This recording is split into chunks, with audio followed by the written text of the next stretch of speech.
بسم اللہ الرحمن الرحیم الحمد للہ رب العالمین والصلاة والسلام علی سید الانبیاء والمرسلین وعلی آلہ واصحابہ اجمعین اما بعد فاعوذ باللہ من الشیطان الرجیم بسم اللہ الرحمن الرحیم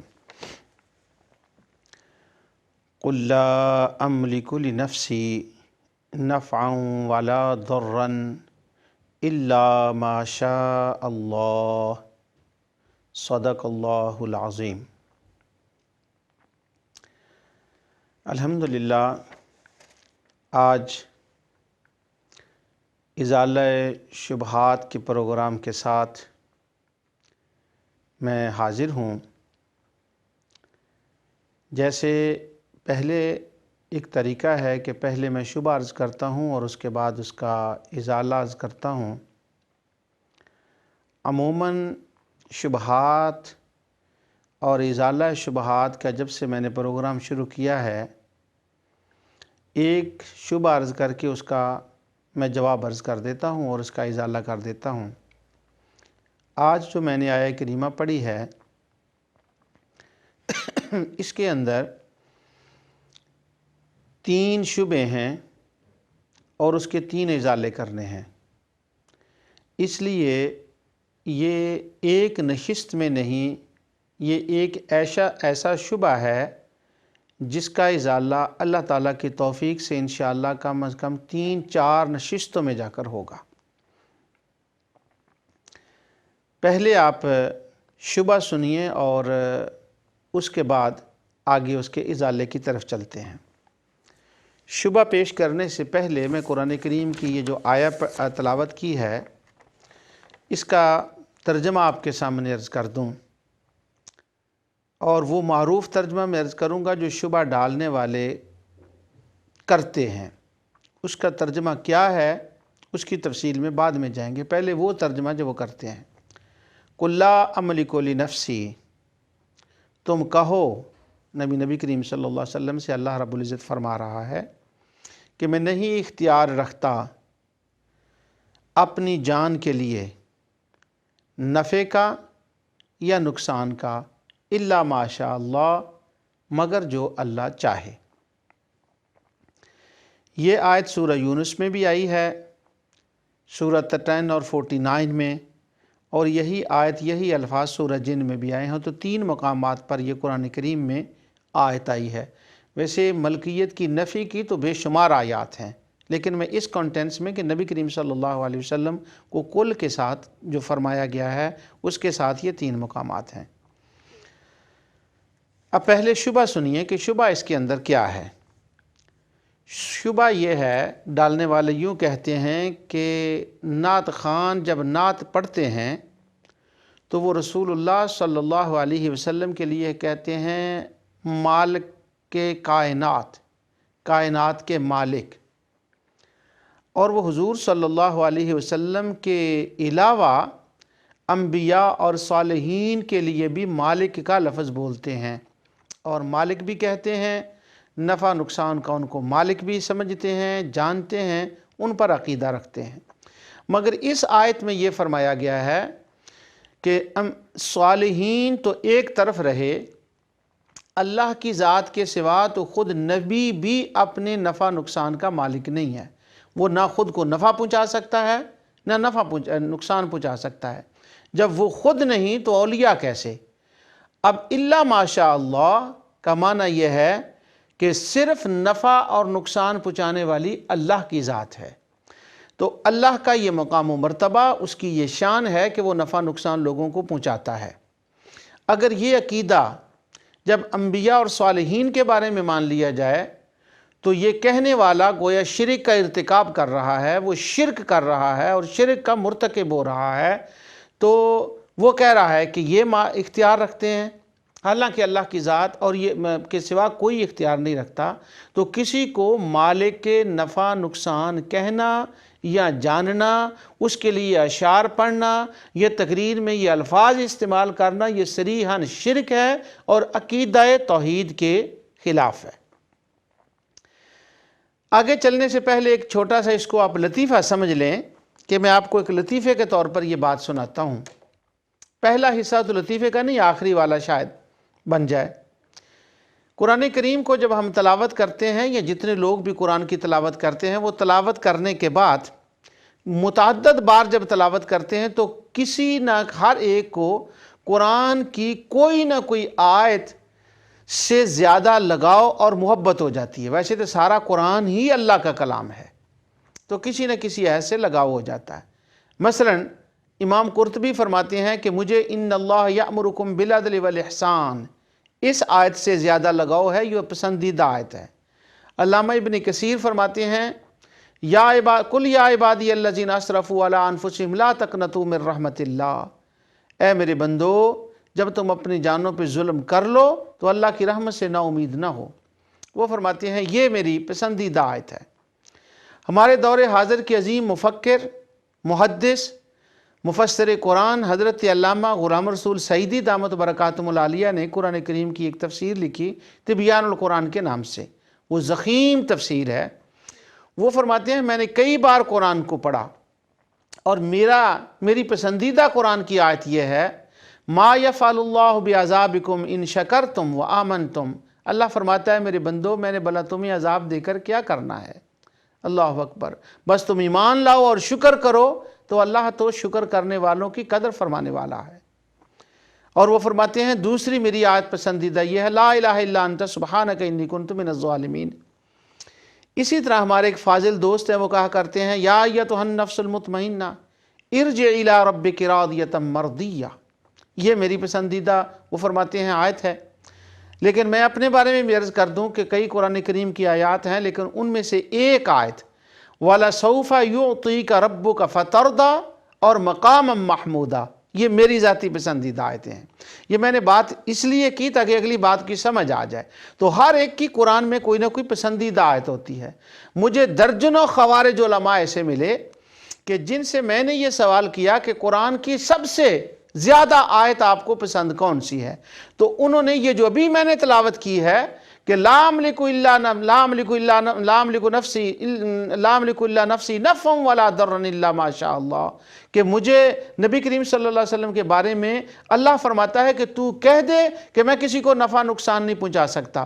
ان کے ذام میں یہ بات ہے کہ کیونکہ اس آیت سے یہ ثابت ہوتا ہے کہ نبی ولی کسی کو نفع نقصان نہیں پہنچا سکتے، وہ اس کا اختیار نہیں رکھتے، اس لیے ان کا کہنا ہے کہ قرآن پورے سے پسندیدہ آیت جو ہماری ہے وہ یہ آیت ہے۔ اس سے یہ اندازہ لگا لیں کہ رسول اللہ صلی اللہ علیہ وسلم کے ساتھ کس قدر ان کو محبت ہے، یہ ان کی پسندیدہ آیت ہے۔ میں مالک نہیں ہوں، قل لا املک لنفسی، نہیں ہوں مالک نفع ولا ضرا، نہ نفع کا نہ نقصان کا، مگر وہ جو اللہ چاہے۔ خوارج کے کئی فرقے ہیں، ان میں ایک خوارج کا فرقہ ہے جیسے میں نے خود ترتیب دیے ہوئے ہیں، وہ شفاعت کا انکار کرتے ہیں کہ نبی کریم صلی اللہ علیہ وسلم نے شفاعت نہیں کرنی۔ وہ بھی اسی آیت کو تلاوت کرتے ہیں کہ جو نبی اپنے لیے کچھ نہیں کر سکتا وہ بھلا کسی کی کیا سفارش کرے گا، نعوذ باللہ من ذالک۔ اور وہ حدیث کو تو ویسے جو ایک خوارج ہیں وہ نہیں مانتے، لیکن اس مقام پر وہ بخاری کی اس روایت کا بھی حوالہ دے دیتے ہیں کہ خود رسول اللہ صلی اللہ علیہ وسلم نے سیدہ فاطمہ سے فرما دیا تھا میں تمہارا کچھ کام نہیں آ سکتا، تمہارے عملوں نے ہی کام آنا ہے، حالانکہ وہاں عملوں کا لفظ نہیں ہے بخاری کے اندر، اس وقت وہ موضوع نہیں ہے۔ اور چیڑ کے طور پر، ٹونٹ کے طور پر خوارج نے اپنی کتابوں کے اندر جب اللہ تعالیٰ کی ملکیت کا بیان کیا کہ وہ مالک ہے اور وہ جو چاہے کرے، تو وہ تنزن ایک لفظ ساتھ لکھتے ہیں، کہتے ہیں وہ اللہ ہے جو ہر چیز کا مالک و مختار ہے، اس کا نام محمد نہیں ہے، اس کا نام علی نہیں ہے جو کسی چیز کا مالک اور نہ ہو، جو کسی چیز کا مالک اور مختار نہ ہو۔ تو کمپیر کرنے کے لیے، طنز کرنے کے لیے وہ رسول اللہ صلی اللہ علیہ وسلم کا نام نامی اسم گرامی لیتے ہیں کہ وہ اللہ ہے جو ہر چیز کا مالک ہے، وہ محمد اور علی نہیں ہے جس کے پاس کچھ بھی نہیں ہے، نعوذ باللہ من ذالک۔ اس کی تفصیل سے آگے بات آتی ہے، صرف میں آپ کو بتا رہا ہوں۔ اس آیت کے جو ہم نے تھرو جانا ہے، جیسے میں نے عرض کیا کہ یہ 3-4 نشستوں میں جا کر بات پوری ہوگی، کیونکہ یہ پسندیدہ آیت ہے شبہ ڈالنے والوں کی۔ پہلی بات، اور جتنی وہ ملکیت کے بارے میں آیات ہیں وہ پھر وہ پڑھتے ہیں، وہ میں آگے اس کا جواب دیتا ہوں۔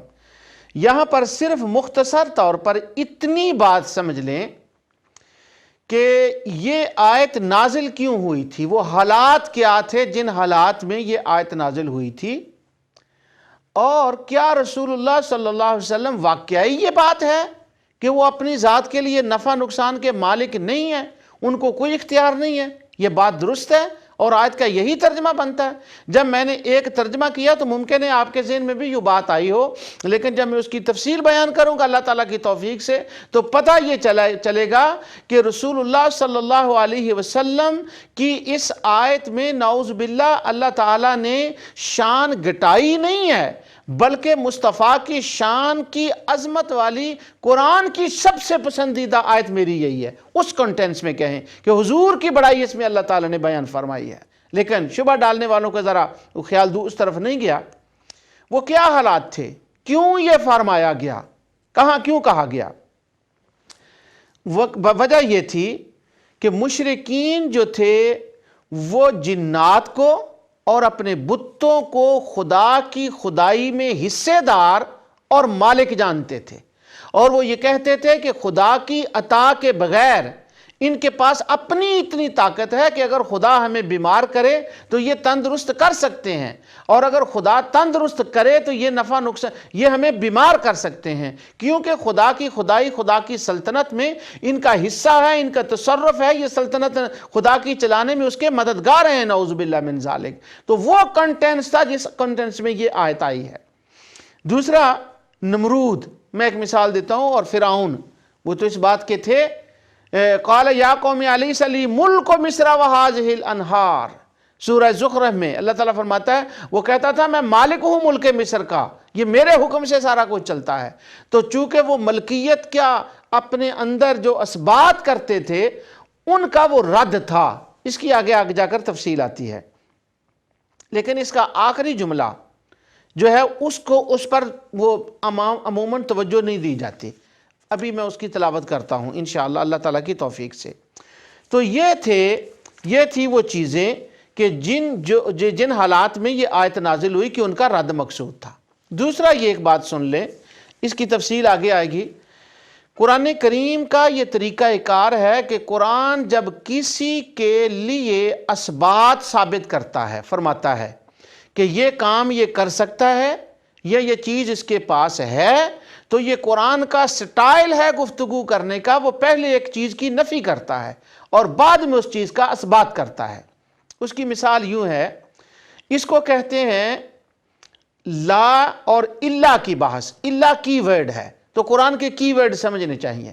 پہلے آتا ہے نفی کہ نہیں ہے، اس کے بعد ہوتا ہے ہاں، پہلے نہ کر کے پھر ہاں ہوتا ہے، پہلے نیگیٹو ہوتا ہے پھر پازیٹیو ہوتا ہے۔ اس کی مثال یوں ہے، اللہ تعالیٰ نے اپنی ذات کے بارے میں ارشاد فرمایا لا الہ الا اللہ۔ اب پہلے لا آ گیا کہ نہیں ہے کوئی معبود الا اللہ، مگر اللہ ہے۔ جب دیکھیں یہ اس میں کی ورڈ الا ہے، پہلے نفی آ گئی اور بعد میں اس کا اثبات آ گیا۔ اب اسی طرح اللہ تعالیٰ فرماتا ہے لا یشفعون، کوئی شفاعت نہیں کرے گا۔ اب اس کے بعد الا آ گیا تو وہ کنسیپٹ چینج، مضمون چینج ہو گیا۔ لا یشفعون، کوئی نہیں کرے گا شفاعت الا لمن ارتضی، ہاں وہ شفاعت کریں گے جن سے خدا راضی ہے۔ تو پہلے لا آیا پھر الا آ گیا۔ اسی طرح لا یملکون الشفاعۃ الا من اتخذ عند الرحمن عہدا، کوئی شفاعت کا مالک نہیں مگر وہ جن سے اللہ نے عہد کیا ہے۔ اب یہ آیتیں جتنی میں نے تلاوت کی ہیں یہ لا اور الا کی بحث ہے۔ پورے قرآن میں آپ اس کی ورڈ کے ساتھ آیت کو پڑھ لیں، خواہ وہ خدا کی ذات کے بارے میں ہو یا مصطفیٰ کی ذات کے بارے میں ہو، وہ خواص کے بارے میں ہو، عوام کے بارے میں ہو، اسی طرح آئے گا، پہلے اس کی نفی آئے گی بعد میں اس کا اثبات آئے گا۔ تو فرمایا لا املکو لنفسی نفعا ولا ضرا۔ اب پہلے لام آ گیا ہے کہ لا املک، کہ کہہ دو نہیں ہوں میں مالک اپنی نفع اور اپنی جان کے لیے نفع اور نقصان کا، تو یہ نیگیٹو پہلے آ گیا۔ اور پازیٹیو کیسے آیا؟ الا ما شاء اللہ، ہاں میں نفع نقصان کا اپنی ذات کے لیے اس چیز میں مالک ہوں جو اللہ نے اپنے کرم سے مجھے عطا فرما دیا، جس کا بنا دیا، الا ماشاءاللہ، جو اس نے چاہا۔ تو پہلے نفی اور بعد میں اسبات میں۔ لوگ اس کو سمجھتے ہیں یہ مصطفیٰ کے اختیار کی آیت نفی کرتی ہے، مگر وہ الا کو نہیں دیکھتے کہ الا ماشاءاللہ یہ تو خدا کی عطا جو ہے مصطفیٰ پر اس کے دروازے کھولتی ہے کہ ظالموں لا کو دیکھتے ہو، الا کو نہیں دیکھتے کہ اگر وہ رحمت والے اس کی عطا کے بغیر کچھ نہیں ہے، مگر جب وہ چاہے تو الا ماشاءاللہ وہ اپنی کرم نوازیاں فرما دیتا ہے، اور الا ماشاءاللہ مگر جو چاہے کیا چاہے۔ اب پہلا جو نفی ہے اس کا اثبات ہے، مثلا لا الہ، کوئی معبود نہیں، تو نفی کس کی ہے؟ معبود ہونے کی۔ اور الا آ گیا تو کیا ہوا؟ الا اللہ، معبود کون ہے؟ اللہ۔ جس چیز کی پہلے نفی تھی بعد میں اس کا اثبات آ گیا۔ اسی طرح اس آیت کے اندر لا املکو لنفسی نفعا ولا ضرا، نہیں ہوں اپنی ذات کے لیے مالک، نفی آ گئی۔ اور الا ماشاء اللہ، مگر جو اللہ چاہے۔ اب جس چیز کا پہلے انکار تھا اس کا اقرار ہو گیا کہ وہ اللہ کے چاہنے سے وہ نفع نقصان کے مالک ہیں، اور نفع نقصان جو ہے اس پر اللہ تعالیٰ کی توفیق سے اگلی نشست میں بات ہوگی۔ آج سے میں لا املک جو لفظ ہے اس پر جو ہے انشاءاللہ اللہ کی تعالیٰ کی توفیق سے بات کروں گا۔ سمجھانے کے لیے یہاں ایک میں بات کر دوں، بلکہ یہ بھی ایک لطیفہ سمجھیں۔ جو خوارج ہے نا، کہتے ہیں نا کہ اللہ کے سوا کو کوئی کسی چیز کا مالک نہیں ہوتا۔ ایک ہمارے شہر میں نوجوان تھا، وہ یہاں کی ایک نوجوانوں کی اینگری قسم کی تنظیم ہے، وہ خوارج کا ایک حرورہ سے وہ نکلی ہے۔ وہ اس کو پولیس نے سٹاپ کر لیا۔ جب پولیس نے اس کو کھڑا کر لیا تو اس کے پاس گاڑی تھی۔ اب پولیس والا اس سے پوچھتا ہے کہ اس گاڑی کا مالک کون ہے؟ اس نے یہ آیت رٹی ہوئی تھی کہ اللہ کے سوا کوئی مالک نہیں ہے، خواہ نبی بھی مالک نہیں۔ یہ اس نے نیا اس آیت کا ترجمہ سیکھا تھا۔ جب اس سے اس نے کہا نا کہ اس کا مالک کون ہے، اور وہ پولیس والا دہریہ تھا، وہ نہ خدا کو مانتا نہ رسول کو، کسی چیز کو تسلیم ہی نہیں کرتا تھا۔ کون ہے گاڑی کا مالک؟ وہ کہنے لگا اللہ۔ تو اس نے کہا یہ پیپر کس کے نام ہے؟ تو اب وہ تھوڑا سا خاموش ہو، کیونکہ کاغذ تو اللہ کے نام نہیں تھے، یہ نہیں لکھا تھا کہ گاڑی اللہ کی ہے، نعوذ باللہ من ذالک۔ ہاں، اب جو اس نے کہا یہ کہ گاڑی اللہ کی ہے، اس کا معنی یہ تھا کہ ہم سب کہتے ہیں ہمارا جو کچھ ہے وہ اللہ کا ہے، لیکن وہ حقیقی طور پر اللہ کا ہے، مگر عارضی طور پر اللہ نے اپنی رحمت سے ہمیں اس کا مالک بنایا ہے۔ ہم گھر کے مالک ہیں، ہم گاڑی کے مالک ہیں، ہم اور چیزوں کے مالک ہیں جو اللہ نے ہمیں عطا فرمائی ہیں۔ اس وقت جب یہ کہا جائے کہ یہ چیز، کسی سے کہیں کہ یہ چیز مجھے دے دے اور یہ کیا یہ تمہاری ہے، اس کا مالک کون ہے؟ تو وہ کہتے ہیں اللہ مالک ہے۔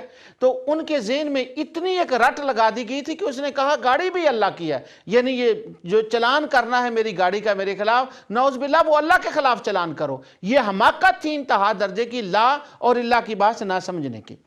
تو ابھی یہ کیوں ضرورت پیش آئی ان آیات کے نازل کرنے کی، ان کی میں آگے تفصیل بتاتا ہوں، کیونکہ وہ ان کو یہ سمجھتے تھے کہ یہ خود بخود اس کے مالک ہیں، اس لیے اللہ تعالیٰ نے ان آیات کی جو ہے وہ ان آیات کا نزول فرمایا۔ معافی چاہتا ہوں۔ اب جو کہتے ہیں نا کہ ہماری یہ پسندیدہ آیت ہے، وہ پسندیدہ ان کی نہ رہی، کیونکہ یہاں تو ملکیت ثابت ہوگی رسول اللہ صلی اللہ علیہ وسلم کی، الا ماشاء اللہ سے، لیکن وہ خوش ہوتے ہیں اس آیت کی تلاوت کر کے۔ جلسے ہوتے ہیں، کانفرنسز ہوتی ہیں، تو کانفرنسز میں اس آیت کو اس زام کے ساتھ تلاوت کیا جاتا ہے کہ ہم نے پروف کر دیا ہے کہ کوئی نفع نقصان خدا کے سوا نہیں پہنچا سکتا، جو اس کو مانتے ہیں وہ شرک کرتے ہیں، ہم نے توحید کے جھنڈے کو بلند کر دیا۔ ہاں، توحید کا جھنڈا بلند کیسے کیا؟ توحید کا جھنڈا اس طرح سے بلند ہوتا ہے کہ وہ حقیقی ذاتی مالک وہی ہے، مگر جسے وہ چاہے اپنی رحمت سے عطا فرماتا ہے۔ ان کی یہ حالت دیکھ کر مجھے اکثر یہ قرآن کریم کی آیت نظر آتی ہے کہ یہ سورت النساء، آل عمران کی النساء کی آیت ہے۔ اللہ تعالیٰ فرماتا ہے ان تمسسکم حسنۃ، آل عمران کی، ان تمسسکم حسنۃ تسؤہم وان تصبکم سیئۃ یفرحوا بها۔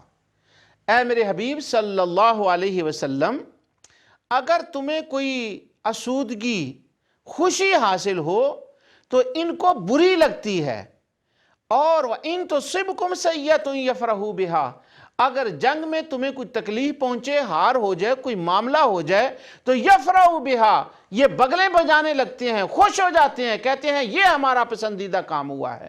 تو اگر رسول اللہ صلی اللہ علیہ وسلم کی عظمت کی بات ہو تو منافقین کی طرح ان کو وہ بری لگتی ہے، اور کُلَّ املک لنفسی نفعا ولا ضرا الا ما شاء اللہ، جو ان کے ذام میں رسول اللہ صلی اللہ علیہ وسلم کو اختیار کے ختم کرنے والی آیت ہے، جو جملے ہیں وہ ان کی پسندیدہ آیت بن جاتی ہے۔ اب اس بیک گراؤنڈ کی طرف میں آتا ہوں کہ یہ کیوں آیت نازل ہوئی۔ اس کی وجہ یہ تھی کہ اس زمانے کے جو مشرک تھے وہ کیا کرتے تھے کہ وہ اپنے معبودان باطلہ کو مالک سمجھتے تھے رزق کا، وہ اپنے معبودان باطلہ کو مالک سمجھتے تھے کہ یہ ذاتی خود مالک ہیں خدا کی عطا کے بغیر، خدا کی عطا کے بغیر یہ مالک ہیں، یہ نفع بھی پہنچا سکتے ہیں اور نقصان بھی پہنچا سکتے ہیں، یہ نفع نقصان پہنچانے کے مالک ہیں، یہ ان کے قبضہ اختیار میں ہے، یہ سب کچھ خود کر سکتے ہیں۔ تو یہ آیت نازل ہوئی، اس ملکیت، معبودیت کی ملکیت کا انکار ہے۔ اللہ تعالیٰ نے فرمایا ہے میرے حبیب تو ان کو فرما دے کہ ان ظالموں جہنم کے ایندھن کو، جہنم کے فیول کو تم نفع نقصان کا مالک سمجھ رہے ہو، میں رب کا حبیب ہوں، وہ خود بخود اپنے آپ ذاتی طور پر، تو میں بھی کسی چیز کے نفع نقصان کا اپنی ذات کے لیے بھی مالک نہیں ہوں، تو بھلا یہ جہنم کا ایندھن کیسے مالک ہو سکتے ہیں؟ میں بھی اسی چیز کا مالک، نفع نقصان کا مالک ہوں، الا ماشاء اللہ، جو خدا اپنی رحمت سے مجھے عطا فرما دے۔ یہ بات تھی کہ ان کا رد کرنا اس وقت مقصود تھا، رسول اللہ صلی اللہ علیہ وسلم کی ذات کا اختیار سلب کرنا مقصود نہیں تھا، اور نہ یہ توحید کے بچانے کے لیے آیت ہے، جس طرح سے نعوذ باللہ یہ جی توحید کے بچانے کے لیے آیت ہے کہ مشرک کہیں وہ کام رسول اللہ صلی اللہ علیہ وسلم میں ثابت نہ کر دیں۔ استغفر اللہ العظیم۔ سنیے کیا حالات تھے۔ سورہ یونس آیت 71، حضرت سیدنا نوح علیہ السلام کے بارے میں اللہ تعالیٰ ارشاد فرماتا ہے وَاتْلُ عَلَيْهِمْ نَبَأَ نوح، ان کو ذرا نوح کا قصہ پڑھ کر سنائیے۔ وہ قصہ کیا ہے اس کی تفصیل تو طویل ہے، لیکن میں صرف اس میں سے ایک جملہ نکالنا چاہتا ہوں اس آیت سے۔ حضرت نوح علیہ السلام نے اپنی قوم سے کہا کہ تم اللہ تعالیٰ کی عبادت کرو۔ آگے آپ فرماتے ہیں فَأَجْمِعُوا أَمْرَكُمْ وَشُرَكَاءَكُمْ ثُمَّ لَا يَكُنْ أَمْرُكُمْ عَلَيْكُمْ غُمَّةً، آپ نے فرمایا تم سب مل کر اپنے خداؤں کو بلا لو، اور جو کچھ میرا تم نے بگاڑنا ہے نا وہ بگاڑ لو، میرا رب میرا دیکھو حفاظت فرمانے والا ہے، توکلت علی اللہ، میری اللہ پر توکل ہے، یہ تمہارے شریک میرا کچھ نہیں بگاڑ سکتے، جاؤ بلا لو ان کو، جو انہوں نے میرا کرنا ہے کر لو۔ اب سوال یہ ہے کہ اگر وہ ان کو کچھ نہیں سمجھتے تھے، ان کو نفع نقصان کا مالک نہیں سمجھتے تھے، تو ان کو کیا کہنا چاہیے تھا؟ وہ کہتے کہ ہم تو ان کو کچھ سمجھتے ہی نہیں ہیں، تو ہم یہ آپ کیا کہہ رہے ہیں؟ نہیں، انہوں نے کچھ نہیں کہا۔ یہ آگے مشرکین مکہ کے بارے میں بھی آیات آئیں گی، اس کو میں دوسری نشست میں تلاوت کروں گا، صرف ایک آیت کا ایک جملہ میں نے کہا۔ یہ حالات تھے جن کا رد اللہ رب العزت نے بیان فرمایا کہ نہیں، وہ نہیں ہے۔ آگے سنیے، یہ سورت عنکبوت آیت 29-17، سورت 29-17 عنکبوت ہے۔ اللہ تعالیٰ فرماتا ہے سیدنا ابراہیم علیہ السلام نے فرمایا، دیکھیں کس بات کا رد ہو رہا ہے، اور ان کا اپنے معبودوں کے بارے میں اعتقاد کیا تھا۔ کہتے ہیں اللہ تعالیٰ فرماتا ہے انما تعبدون من دون اللہ اوثانا، یہ جو اللہ کے سوا جن بتوں کی تم عبادت کرتے ہو، اوثانا وثن کی، وتخلقون افکا، اور تم جھوٹ باندھتے ہو جن لوگوں کو تم خدا کے سوا پوجتے ہو۔ اب ان کے بات کی جا رہی ہے جو میں پوائنٹ بیان کرنا چاہتا ہوں۔ اللہ تعالیٰ فرماتا ہے لا یملکون لکم رزقا فابتغوا عند اللہ الرزق، یہ جن کی تم عبادت کرتے ہو نا خدا کے سوا، یہ رزق کے مالک نہیں ہیں۔ وہ کس معنی میں مالک سمجھتے تھے؟ وہ سمجھتے تھے کہ یہ بھی اللہ کے شریک ہیں، پارٹنر ہیں، حصے دار ہیں، جن شیاطین اور یہ بت اور سٹار جو ہیں یہ خود مالک ہیں، اللہ کی عطا کے بغیر یہ ہمیں رزق دیں گے۔ اب دوسری آیت سنیے، سورہ بقرہ آیت 22، اللہ تعالیٰ فرماتا ہے الذی جعل لکم الارض فراشا والسماء، یہ وہی ہے جس نے تمہارے لیے زمین کو بچھونا بنایا، اور آگے ہے فَأَخْرَجَ بِهِ مِنَ الثَّمَرَاتِ رِزْقًا لَكُمْ، اور وہی ہے جو ثمرات کی صورت میں زمین سے نکال کر رزق عطا فرماتا ہے۔ فَلَا تَجْعَلُوا لِلَّهِ اندادا، کیا تم ان کو اس خدا کے برابر جانتے ہو؟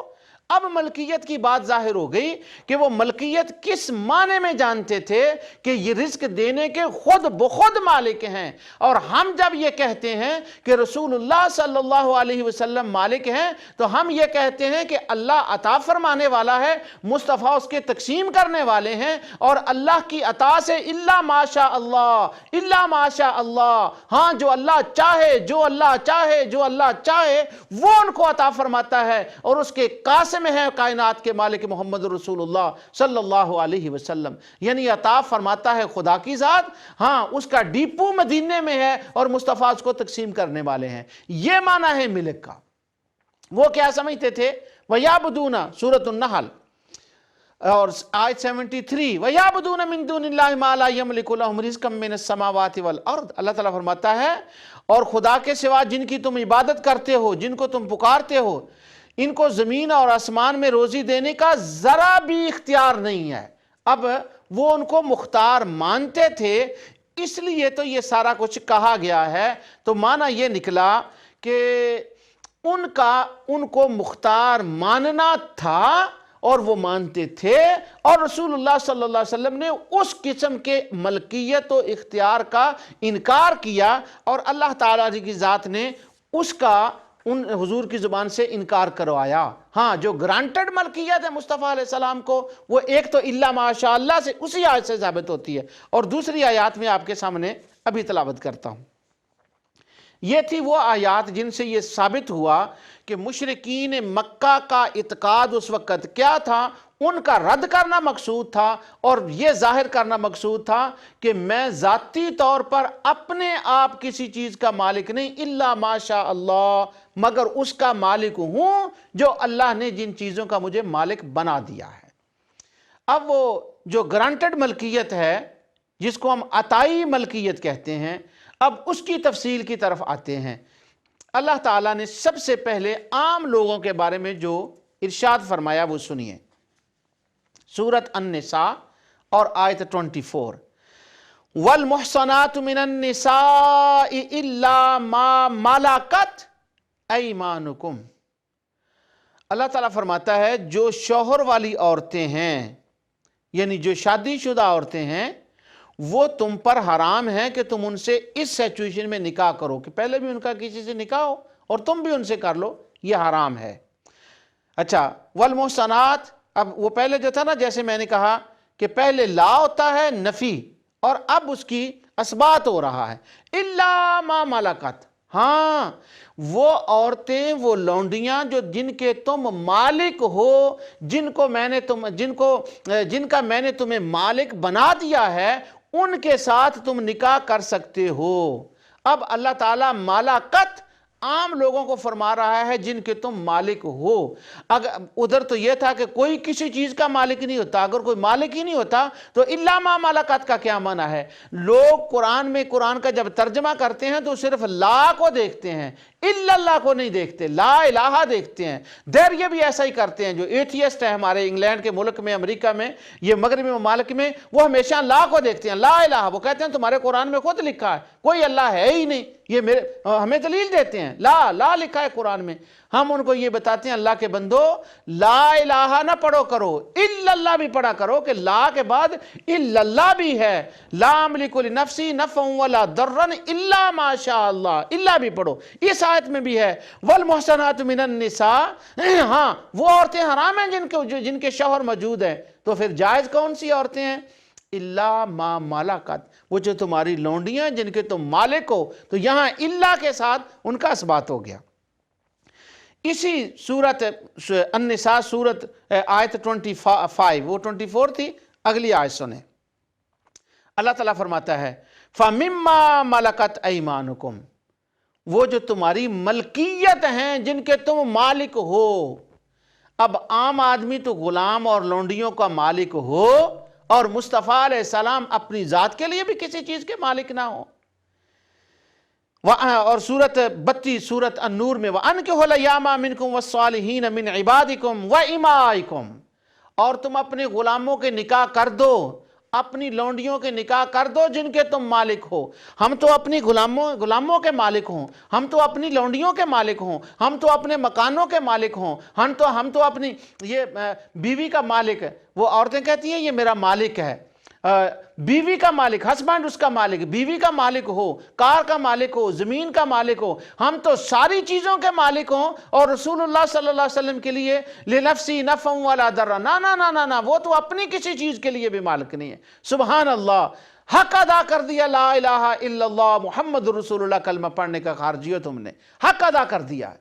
اگر ہم مالک ہیں تو رسول اللہ کیوں نہیں؟ ہاں یہ بات درست ہے کہ وہ رسول اللہ صلی اللہ علیہ وسلم ذاتی طور پر جو معبود کی مالکیت ہے، جو اللہ کی ہے، اللہ کے سوا کسی کی نہیں، جو اس کی ذاتی ملکیت ہے، اس میں کائنات کے اندر بشمول آقا دو جہاں صلی اللہ علیہ وسلم اپنے طور پر کوئی مالک نہیں، جیسے وہ مشرک جو تھے وہ اپنے معبودوں کو مالک سمجھتے تھے۔ وہ حبیب اللہ کی بات کرتے ہیں کہ وہ کسی چیز کا مالک نہیں، اپنی جان کا بھی مالک نہیں۔ آؤ میں حضرت موسیٰ کلیم اللہ کی آپ کو بات سناؤں۔ سنیے قرآن کریم میں سورہ مائدہ آیت 25 اللہ رب العزت ارشاد فرماتا ہے، قال ربی، موسیٰ علیہ السلام، یہ اس کا میں تھوڑا سا بیک گراؤنڈ بتا دوں۔ جب ان سے کہا گیا نا کہ جہاد کے لیے جاؤ، تو جہاد کے جانے کے لیے کہا تو قوم نے انکار کر دیا، کہنے لگے فَاذْهَبْ أَنْتَ وَرَبُّكَ فَقَاتِلَا إِنَّ هَاهُنَا قَاعِدُونَ، موسیٰ تو اور تیرا خدا جا کے لڑ، ہم نہیں لڑائی کریں گے۔ اس مقام کا یہ واقعہ ہے۔ جب انہوں نے کہا نا اے موسیٰ تو اور تیرا خدا جا کے لڑ، انہوں نے جواب دیا ہم تو یہاں بیٹھے انتظار کریں گے۔ حضرت موسیٰ علیہ السلام اللہ کی بارگاہ میں یوں عرض گزار ہوتے ہیں، عرض کرتے ہیں قال ربی انی لا املکو، اب وہ اللہ اور لا کی پھر بات یاد رکھیں، قال ربی انی لا املک، عرض کرتے ہیں یا اللہ میں مالک نہیں ہوں، الا نفسی و اخی، ہاں میں مالک ہوں اپنا اور اپنے بھائی کا۔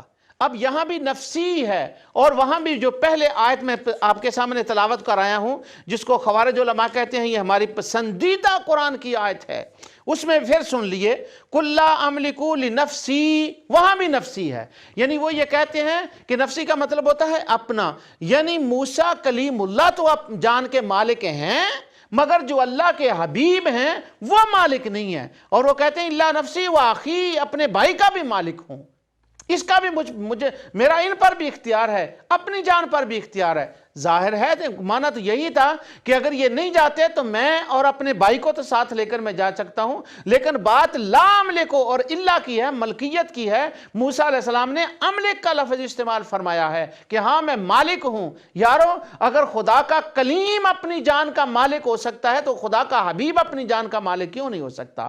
ہاں یہ ضرور بات ہے، خدا کا کلیم بھی اس کی عطا سے مالک ہے اور خدا کا حبیب بھی اس کے دین سے مالک ہے۔ نہ خدا کا کلیم ذاتی طور پر خود بخود اپنی جان کا مالک ہے، خدا کے وہ کلیم ہونا ان کی تخلیق خدا کی مرضی کے تابع ہے، اور مصطفیٰ کی ملکیت بھی خدا کی مرضی کے تابع ہے، ہاں لیکن عطا ضرور فرمائی ہے۔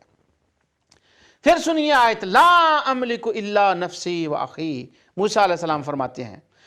اب میں نے جو لا اور اللہ کی آپ کو بات سمجھائی تھی، یہ بائی دا وے یہ ٹاپک آ گیا، اور لفظ تو میں بات تو اور کر رہا تھا، یہ ساتھ ساتھ نوٹ کرتے چلے جائیں۔ ہمارے ملکوں کے دہریے امریکہ کے کہتے ہیں لا الہ، کوئی خدا نہیں، ہم کہتے ہیں الا اللہ، اللہ کو بھی پڑھو، وہ اللہ کو نہیں دیکھتے۔ یہ سورہ زخرف کی میں آیت آپ کے سامنے تلاوت کرنے لگا ہوں، دیکھیے قرآن کا سٹائل کیا ہے، اور ساتھ ملکیت کا بھی بات آ جائے گی۔ سورہ زخرف آیت ہے اس کی 86، اللہ فرماتا ہے وَلَا يَمْلِكُونَ الَّذِينَ يَدْعُونَ مِن دُونِهِ شفاعہ، اللہ فرماتا ہے جن کو تم اللہ تعالیٰ کی ذات کے سوا پکارتے ہو خدا سمجھ کر، جن کی تم عبادت کرتے ہو، لا یملک، یہ نہیں ہے مالک اس بات کے کہ تمہاری شفاعت کریں قیامت کے دن، نہیں کریں گے، لا یملکون الشفاعہ، کوئی نہیں سفارش کریں گے۔ اب عقل کے آندھے جو شفاعت کے منکر ہیں ایک خوارج، وہ کبھی کبھی اسی لا کو پڑھتے ہیں کہ کوئی نبی ولی نہیں کام آ سکتا، لا یملکون الشفاعہ، نہیں آ سکتا کوئی نہیں، لیکن اس کے ساتھ اللہ کو نہیں پڑھتے۔ اللہ فرماتا ہے لا یملک الذین، نہیں ہے یہ مالک جن کو تم پکارتے ہو اللہ کے سوا شفاعت کے، الا من شہد بالحق وہم یعلمون، ان کے پاس تو نہیں اختیار، وہ مالک نہیں ہے، ہاں جو علم و یقین کے ساتھ حق کی گواہی دیتے ہیں وہ قیامت کے دن شفاعت کے مالک ہوں گے۔ سبحان اللہ، وہ نہیں ہیں، ہاں کون ہیں؟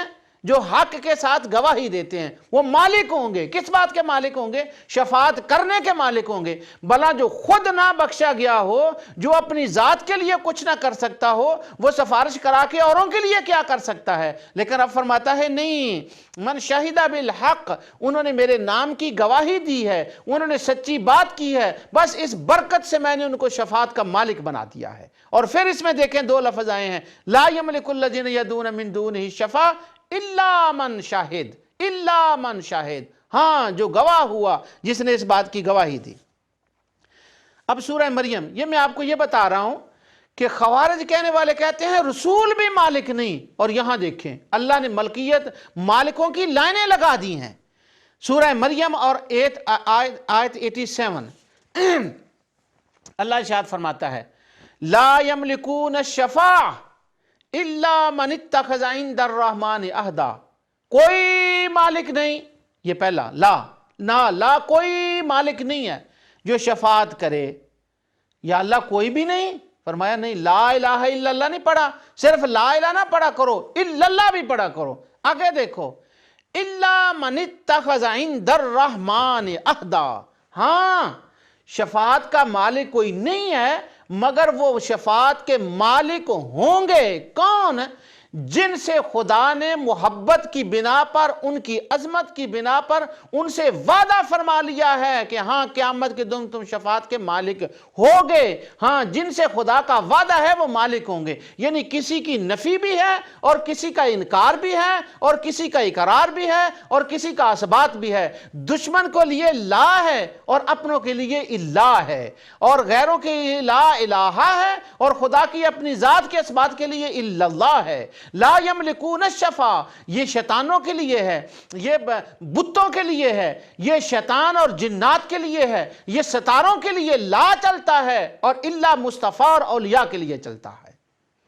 ایک آیت قرآن کی پڑھ لی اور اس کے نہ آگے پڑھا نہ پیچھے پڑھا، اور ہمارے لیے ایک میں تفسیر پڑھ رہا تھا کہ اس میں وہ ایک صاحب دعا لکھ رہے تھے اس آیت پر، وہی جو میں نے اب آیت پڑھی ہے، قُل لَا أَمْلِكُ لِنَفْسِي نَفْعًا وَلَا ضَرًّا، کہہ دو میں نہیں ہوں مالک اپنی جان نفع نقصان کا مگر جو اللہ چاہے، الا ماشاء اللہ پر تو غور ہی نہیں کیا کہ اس کا معنی کیا ہے، اور نیچے لکھ دیا اللہ ان کو ہدایت دے کہ یہ قرآن کی اس آیت کو سمجھیں اور اس پہ غور و فکر کریں۔ ہاں ہم نے غور و فکر آج نہیں 1400 سال سے کیا ہے، جب سے امیر المومنین سیدنا علی مرتضیٰ رضی اللہ تعالیٰ عنہ کے زمانے سے خوارج کا ظہور ہوا ہے، وہ اپنی اس آیت کا استدلال کے طور پہ کرتے ہیں، اس وقت کا ہم نے کیا ہے، آج دعا مانگنے کی کیا ضرورت ہے؟ اس پہ غور امیر المومنین علی مرتضیٰ رضی اللہ تعالیٰ نے بھی کیا ہے، اس پر غور حضور سیدنا شہنشاہ بغداد شیخ عبد القادر جیلانی غوث اعظم نے بھی کیا ہے، معین الدین چشتی اجمیری نے بھی کیا ہے،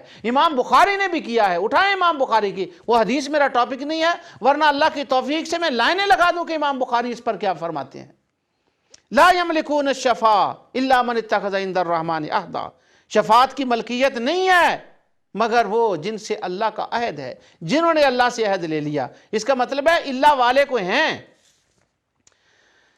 اب ٹائم جو ہے وہ جلدی سے گزر رہا ہے اور اس پر بہت سی آیات میں نے اپنے سامنے رکھی ہوئی ہیں۔ اللہ تعالیٰ فرماتا ہے دیکھیں ملکیت کسی کی ہوتی ہے، کسی کو اللہ مالک بناتا ہے، ہاں بناتا ہے، لیکن لا کے ساتھ نہیں، اللہ کے ساتھ۔ وَاتَّبَعُوا مَا تَتْلُو الشَّيَاطِينُ عَلَى مُلْكِ سُلَيْمَانَ، ہم نے سلیمان کو مالک بنایا۔ یہ اس کی آیت کی تفصیل آگے چل کر آئے گی، صرف یہاں ایک میں نے ہنٹس دینا تھا تاکہ اگلی بات سمجھ میں آ جائے۔ ہاں میں نے مالک بنایا۔ اب یہ جو کہتے ہیں نا کہ اللہ کے سوا کوئی مالک نہیں ہے، لنفسی نفع ولا ضرہ تک آیت آدھی پڑھتے ہیں اور اس کی اللہ ماشاء اللہ نہیں پڑھتے، اللہ کی بات نہیں کرتے۔ اللہ کو یاد رکھیں ناظرین و سامعین، اللہ کو یاد رکھیں، لا کو نہیں۔ صرف اگر صرف لا کو یاد رکھا تو کلمے سے گئے، ایمان سے گئے، کیونکہ لا الہ میں اگر یہاں ختم کر دیں تو ایمان سے چلے گئے۔ جیسے الا اللہ کہنے سے ایمان ملتا ہے، اسی طرح لا املک لنفسی نفع ولا ضرہ کے بعد الا ما شاء اللہ، اس کہنے سے ایمان ملتا ہے۔ کوئی مالک نہیں۔ اگر تو یہ بات ہے کہ اللہ تعالیٰ ہی ہر چیز کا مالک ہے، وہ جسے چاہے مالک بنا دے، اگر یہ بات ہے تو اس پر ہمارا ایمان ہے، اس میں کوئی اختلاف نہیں، اور یہی ایمان ہے۔ لیکن کیا کیا جائے کہ خدا وہ جو اپنے آپ کو مالک فرماتا ہے نا، وہی دوسری جگہ فرماتا ہے میں عطا بھی کرتا ہوں۔ سنیے سورت آل عمران اور آیت 26، قُلِ اللَّهُمَّ مَالِكَ الْمُلْكِ، کہو اے میرے اللہ تیری ہی بادشاہی، تو ہی مالک ہے۔ اللہم مالک الملک، یا اللہ تو ہی مالک ہے، تو ہی مالک ہے۔ اور بات اگر یہاں تک ہوتی، اتنی بات ہوتی، تو خدا کی قسم اٹھا کر کہتے ہیں کہ ہم اللہ کے سوا کائنات میں کسی کو مالک نہ مانتے۔ یہ نعت خواں کبھی نہ کہتے کہ دو جہاں کا تو مالک ہے، کبھی نہ کہتے۔ ہم نعتوں میں نہ کہتے، تقریروں میں مصطفیٰ کو دو جہاں کا مالک کبھی نہ کہتے۔ اگر صرف قُلِ اللَّهُمَّ مَالِكَ الْمُلْكِ ہوتا کہ صرف اللہ ہی مالک ہے، لیکن کیا کریں، یہ تو ایمان کا حصہ ہے کہ اگلا لفظ یوں آتا ہے تُؤْتِ الْمُلْكِ، اللہ مالک ہے مگر وہ جسے چاہتا ہے مالک بنا دیتا ہے، ملکیت عطا فرما دیتا ہے۔ تؤتی الملک، تؤتی الملک، تؤتی الملک۔ یارو کیا بات ہے کہ لوگوں کو قُلِ اللَّهُمَّ مَالِكَ الْمُلْكِ نظر آتا ہے اور تؤتی الملک نظر نہیں آتا، کہ وہ عطا مالک ہے پر عطا بھی تو فرماتا ہے نا۔ وہ جواد ہے۔ ایک سخی، ایک آدمی بڑا پیسے کا مالک ہو، کروڑ پتی ہو، اور اس نے کبھی کسی کو پائی نہ دی ہو، تو اس کے کروڑ پتی ہونے پہ لعنت ہے کہ وہ کسی کو دیتا نہیں ہے۔ تو خدا کی ذات وہ جواد ہے، وہ کریم ہے، وہ معطی ہے، وہ عطا فرمانے والا ہے، وہ سب سے بڑا کریم ہے، وہ سب سے بڑا رحیم ہے۔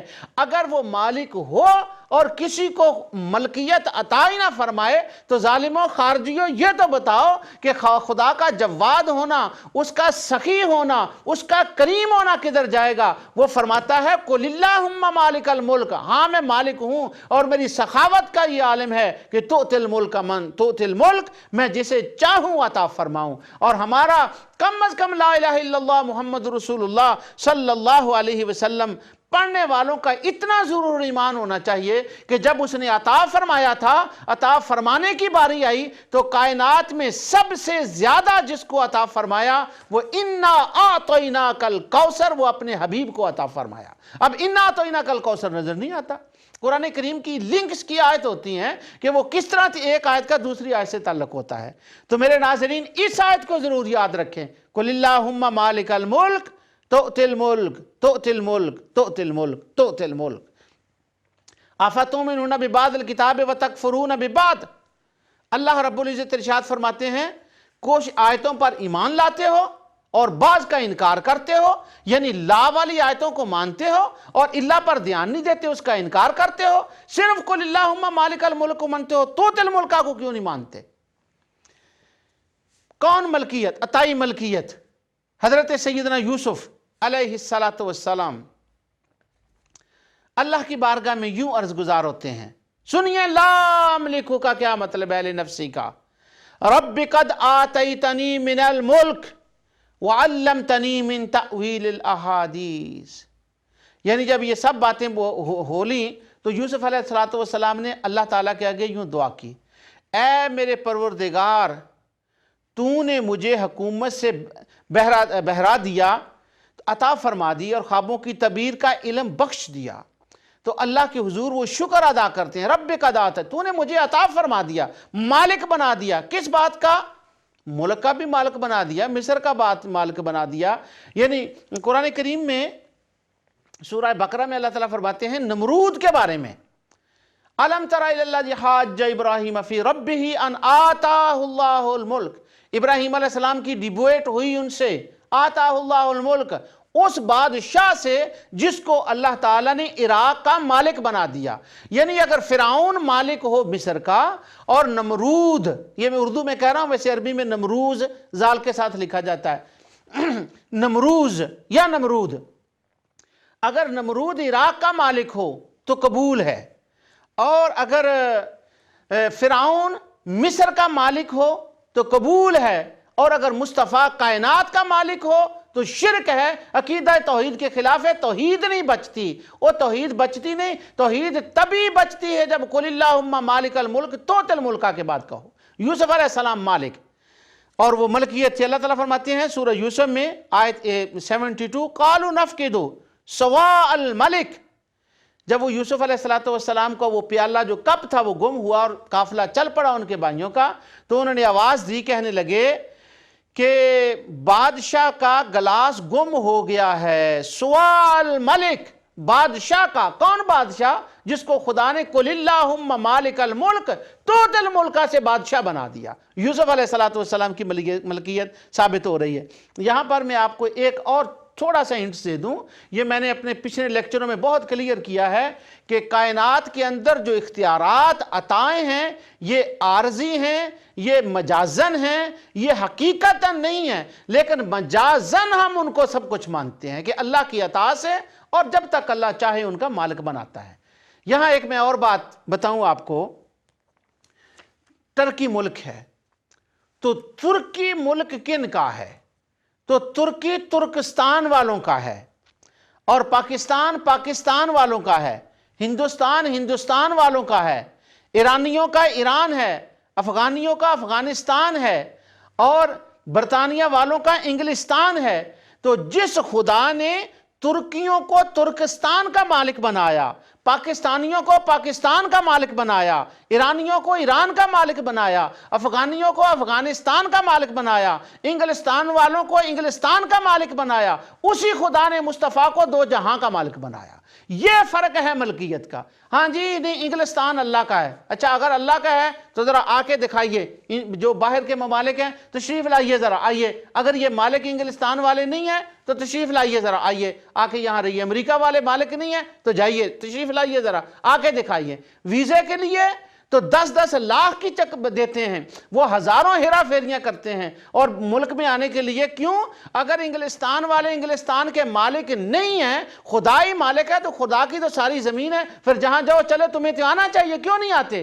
نہیں، وہ حقیقی مالک اللہ ہے، لیکن عارضی طور پر مجازن اللہ نے گوروں کو عطا فرما دیا ہے، یہ انگلستان والوں کو انگلستان عطا فرما دیا ہے، اس لیے عارضی مجازی ملکیت ان کی ہے، اس لیے ہمیں ویزا لینا پڑتا ہے۔ وہ جتنے خوارج آتے ہیں کیوں ایمبیسی جاتے ہیں؟ اگر اللہ ہر چیز کا مالک ہے، ہم بھی اللہ کے بندے، انگلستان بھی اللہ کا اور گورے بھی اللہ کے، تو پھر سیدھا تشریف لائیے۔ نہیں، وہ ویزا اس لیے لیتے ہیں کہ ذرا وہ دیکھیں نا، مالک ہیں، کیسے مالک ہیں؟ عارضی مالک ہیں، یہ مجازن مالک ہیں، عطائی مالک ہیں۔ اگر گورے انگلستان کے مالک ہیں تو مصطفیٰ دو جہان کے مالک ہیں۔ ابھی میں آپ کو قرآن کریم کی آیات پڑھ کر بتا رہا ہوں کہ دیکھیں، لا املک لنفسی نفعا ولا ضرا الا ما شاء اللہ۔ خوارج کی پسندیدہ آیت، خوارج کی نہیں، یہ ہماری بھی پسندیدہ آیت ہے، کیونکہ اس آیت میں اللہ تعالیٰ نے فرمایا کہ میں نے اپنے حبیب کو جو مالک بنایا ہے، وہ اپنی عطا سے، اپنی رحمت سے، اپنی چاہت سے اس کو مالک بنایا ہے۔ کس چیز کا؟ نفع اور نقصان کا، اس کی بات اگلے لیکچر میں آئے گی، اس میں نہیں، یہ صرف لفظ ملک پر میں آپ سے گفتگو کر رہا ہوں۔ سورہ النساء آیت 54، اللہ تعالیٰ فرماتا ہے، ام یحسدون الناس علی ما آتاہم اللہ من فضلہ فقد آتینا آل ابراہیم الکتاب والحکمہ وآتیناہم ملکا عظیما۔ یا جو خدا نے لوگوں کو اپنے فضل سے دے رکھا ہے، اس کا یہ حسد کرتے ہیں؟ جو خدا نے ان کو مالک بنایا ہے اپنے بندوں کو، یہ حسد کرتے ہیں اس کا؟ تو دیکھو، ہم نے خاندان ابراہیم کو، فقد آتینا آل ابراہیم الکتاب، ہم نے ابراہیم کو کتاب بھی دی، ان کی آل کو، والحکمہ، ان کو حکمت بھی دی، وآتیناہم ملکا عظیما، وہ کتاب بھی دی، حکمت بھی دی، ہم نے تو ان کو بڑے بڑے ملکوں کا مالک بنا دیا تھا۔ ایک آیت پڑھ رکھی ہے، اور اس کے سیاق و سباق اور اور لا اور بحث میں جائے بغیر شور مچا رکھا ہے کہ مصطفیٰ اور کوئی مالک نہیں مالک ہیں کیسے؟ وَآتَيْنَاهُمْ مُلْكًا عَظِيمًا، ہم نے بڑے ملکوں کا ان کو مالک بنا دیا ہے۔ اگر خلیل اللہ مالک ہیں تو مصطفیٰ مالک کیوں نہیں ہے؟ ان کی آیات بھی آگے انشاءاللہ اللہ تعالیٰ کی توفیق سے آ رہی ہیں۔ اور یہ میں بتاتا ہوں کہ اصل میں اس آیت کا آخر میں جا کر ایک تو میں نے بتا دیا کہ اس کی وجہ کیا تھی نازل ہونے کی، کہ ان کا رد تھا کہ یہ مالک نہیں ہے کسی چیز کے نفع نقصان کے۔ کون؟ یہ بت مالک نہیں ہے، شیاطین جن مالک نہیں ہے۔ ہاں حبیب تو مالک ہے، پر خود تو بھی نہیں ہے، تو بھی مجازن ہے، یہ ملکیت کا ذریعہ ہے کہ خدا عطا فرماتا ہے، رزق عطا فرماتا ہے، اس کو تقسیم تو فرماتا ہے۔ اس معنی میں مالک ہے مصطفیٰ۔ سورۃ المائدہ آیت 20 اللہ تعالیٰ ارشاد فرماتا ہے وَإِذْ قَالَ مُوسَىٰ لِقَوْمِهِ يَا قَوْمِ اذْكُرُوا نِعْمَتَ اللَّهِ عَلَيْكُمْ إِذْ جَعَلَ فِيكُمْ أَنْبِيَاءَ وَجَعَلَكُمْ مُلُوكًا وَآتَاكُمْ مَا لَمْ يُؤْتِ أَحَدًا مِّنَ الْعَالَمِينَ۔ اور جب موسیٰ علیہ السلام نے اپنی قوم سے کہا بھائیو تم پر خدا نے جو احسان کیے ہیں ان کو یاد کرو، رب کے احسان یاد کرو، موسیٰ علیہ السلام نے اپنی قوم سے فرمایا۔ احسان کیا تھے؟ اِذْ جَعَلَ فِيكُمْ أَنْبِيَاءَ، ایک اس کا کرم، اس کا احسان بنی اسرائیلیو تم پر یہ ہے کہ اس نے تم میں سے نبیوں کو پیدا فرمایا۔ اور دوسرا احسان وَجَعَلَكُمْ مُلُوكًا، ملوکا، ملک ملکیت۔ وہ کہہ رہے تھے نا جی اپنے نفع نقصان کا کوئی مالک نہیں۔ وَجَعَلَكُمْ مُلُوكًا، اور نبوت کے بعد دوسری کرم نوازی یہ فرمائی کہ تمہیں ملکیتیں عطا فرمائیں، تمہیں ملکوں کا مالک بنا دیا۔ سبحان اللہ۔ تو یہ تھی عطائی ملکیت۔ جہاں نفی ہے وہاں ذاتی ملکیت کی ہوتی ہے، اور جہاں اثبات ہوتا ہے، جہاں پازیٹیو ہوتا ہے، وہاں عطائی کا ہوتا ہے۔ تو موسیٰ علیہ السلام کہہ رہے ہیں وَجَعَلَكُمْ مُلُوكًا، اللہ تعالیٰ نے تم کو مالک بنا دیا۔ سبحان اللہ۔ مجھے یاد ہے کہ 97 کی بات ہے غالباً، میں عمرہ شریف کے لیے حاضر ہوا، سرکار دو عالم صلی اللہ علیہ وسلم کے تصدق سے مکہ مکرمہ میں عمرہ کیا۔ جب مدینہ شریف میں حاضر ہوا تو یہی ملکہ ملکیت کی بحث وہاں ایک کونے میں مدینہ یونیورسٹی کے اسٹوڈنٹ کچھ بیٹھے ہوئے تھے۔ یہ مجھے بہت مرتبہ یہ ہوا ہے، اور میری بھی ٹور رہتی تھی کہ کہاں علماء بیٹھے ہوئے ہیں اور کسی مسئلے پہ بات چل رہی ہوتی ہے، ذرا سنیں تو صحیح۔ وہاں پر یہ بات چل رہی، اور لا املک لنفسی نفعا ولا ضرا الا ما شاء اللہ، بس یہی آیت کی تلاوت اور یہی گفتگو تھی، اور جو میں آپ کو سنا آیا ہوں ساری۔ جب یہ گفتگو چل رہی تھی تو میں بھی وہاں جا کر بیٹھنے لگا، تو کہنے لگے کوئی ملک نہیں۔ تو اس وقت وہ ملک فہد، کنگ فہد تھے۔ تو میں نے کہا کہ فہد کو ملک کہنا شرک ہے۔ وہ کہنے لگے کیوں؟ میں نے کہا قرآن کریم میں اللہ تعالیٰ ارشاد فرماتا ہے هو اللہ الذی لا الہ الا ہو الملک، کہ اللہ ہی ہے، اس کے سوا کوئی عبادت کے لائق نہیں، اور وہ ملک ہے۔ تو سعودی عرب کا ملک بھی اللہ ہے، اور سعودی عرب کا ملک فہد کو فہد ملک کہنا یہ تو شرک ہے، اور یہ کفریہ جملہ ہے، یہ شرکیہ ہے۔ کم از کم رسول اللہ صلی اللہ علیہ وسلم کی مسجد میں بیٹھ کر یہ آپ کو زیبا نہیں ہے کہ آپ اس کے لیے لفظ استعمال کریں۔ اب وہ دماغ جو تھا طبیعت برابر آئی، مجھے کہنے لگے نہیں آپ پاکستان سے آئے، آپ کو پتہ نہیں۔ عربی زبان میں ملک کے دو معنی ہوتے ہیں، ایک ہوتا ہے حقیقی اور ایک ہوتا ہے مجازی عطائی۔ یہ جو فہد صاحب ملک ہے نا سعودی عرب کے، بس یہ عارضی طور پر اللہ تعالیٰ نے ان کو اپنی رحمت سے ملک بادشاہ ملکیت سعودی عرب کی دے دی ہے، اس لیے یہ مالک ہیں اس کی عطا کرنے سے۔ تو میں نے کہا سبحان اللہ، لا املک لنفسی نفعا ولا ضرا الا ما شاء اللہ، اگر فہد کو خدا عطا فرمائے تو وہ ملک فہد مالک سعودی عرب کے ہو سکتے ہیں، تو جب الا ما شاء اللہ کے ذریعے اگر مصطفیٰ کو عطا فرمائے تو وہ مالک کیوں نہیں ہو سکتے؟ پھر اس وقت شرک کیسے آ جاتا ہے؟ اللہ اکبر۔ سنیے سورہ سعد آیت نمبر 35، 36 اور 37۔ یہ ایک لمبا سلسلہ ہے آیات کا، وہ ٹائم کی قلت کی وجہ سے میں سارے اس میں تو نہیں جا سکتا، لیکن میں اس کا آپ کو صرف ہنٹس دے رہا ہوں۔ اللہ عز و جل ارشاد فرماتے ہیں، حضرت سلیمان علیہ السلام اللہ کی بارگاہ میں دعا گو ہیں۔ قال رب اغفر لی وہب لی ملکا لا ينبغی لأحد من بعدی انکا انت الوہاب، دعا کی اے میرے اللہ میری مغفرت کر دے، وَحَبْ لِي مُلْکَ، اور مجھے ایسی سلطنت، حکومت، بادشاہی کا مالک بنا دے، عطا فرما دے کہ میرے بعد ایسی سلطنت کسی کو نہ ملے، مجھے ایسی ملکیت دے دے کہ میرے بعد وہ ملکیت اور کسی کو نہ ملے۔ یہ سلیمان علیہ السلام دعا فرما رہے ہیں۔ تو حضرت سلیمان علیہ السلام کے جواب میں اللہ تعالیٰ فرماتا ہے فَسَخَّرْنَا لَهُ الرِّيحَ تَجْرِي بِأَمْرِهِ رُخَانًا حَيْثُ أَصَابَ هَٰذَا طَاعُونَا فَامْنُنْ وَأَمْسِكْ بِغَيْرِ حساب، جا سلیمان میں نے تیرے تابع ہوا کر دی، ہوا کا تمہیں مالک بنا دیا، هَٰذَا طَاعُونَا یہ میری عطا ہے، اسے تو تقسیم کر، جو کچھ میں نے خزانے تمہیں دے رکھے ہیں یا اپنے پاس رکھ، تو اس سے کوئی حساب نہیں۔ لوگ کہتے ہیں عطائی نہیں ہے، کوئی چیز نہیں ہوتی، هَٰذَا طَاعُونَا یہ اس کی عطا ہے۔ ٹائم بھاگ رہا ہے، آخری آیت سورہ یاسین کی 71 اللہ تعالیٰ فرماتا ہے اولم یروا انا خلقنا لهم مما عملت ایدینا انعاما فهم لها مالکون، اللہ تعالیٰ فرماتا ہے کہ کیا تم نے یہ نہیں دیکھا کہ میں نے ان چیزوں کو یعنی حیوانات کو فهم لها مالکون تمہیں ان کا مالک بنا دیا ہے، اور ملک الموت کو کہتے ہیں قل یتوفاکم ملک الموت، سورہ سجدہ آیت 11 کہ وہ مالک ہے۔ تو اللہ تعالیٰ کی ذات، ابھی وہ بہت یہ سبجیکٹ باقی ہے، ٹائم ختم ہو گیا، جو کچھ میں نے کہا اللہ تعالیٰ اس کو قبول فرمائے اپنے حبیب علیہ السلام کے صدقے سے۔ تو لا املک لنفسی کی پہلی نشست ہو گئی، اور نفع ولا ضرر انشاءاللہ آئندہ میٹنگ میں اس پر اللہ تعالیٰ کی توفیق سے گفتگو ہوگی۔ وما علینا الا البلاغ۔